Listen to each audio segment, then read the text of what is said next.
নমস্কার বন্ধুরা, আজকে আমি বরগুনা থেকে চলে আসছি পটুয়াখালী গলাচিপায়। আমার পাশে যে মাকে দেখতে পাইতেছেন অশ্রু চোখে, সে কিন্তু 10 মাসের গর্ভবতী। তার ডেট পার হয়ে গেছে, কিন্তু সে সিজার করতে পারতেছে না। ডাক্তার বলেছে নর্মাল ডেলিভারি হবে না, সিজার করতে হবে, কিন্তু টাকার অভাবে সে সিজার করতে পারতেছে না। সে একটা কথাই বলে, আমি মা ডাক শুনতে চাই, আমার সন্তান যেন আলোর মুখ দেখতে পারে। আপনারা সবাই এগিয়ে আসুন, এই একটা কথাই বারবার আমাদের কাছে বলতেছে।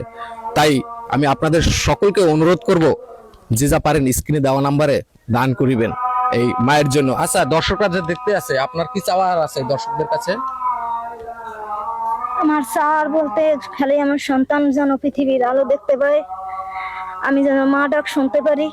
তাই তাদের কাছে 10 টাকা চাইছি, যে 10 টাকা যদি তারা সহযোগিতা করে বা আমার পাশে থাকে, তাই আমার চাওয়া।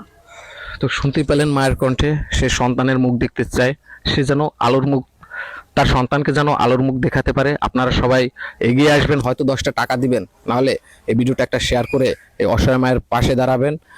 আমরা অনেক জায়গায় মন্দির মসজিদে অনেক টাকা খরচ করি, আসুন না আজকে 10 টাকা দিয়ে এই পরিবারটির পাশে দাঁড়াই। আমি হাত পেতে আপনাদের কাছে 10 টাকা এই পরিবারের জন্য চাই এসেছি।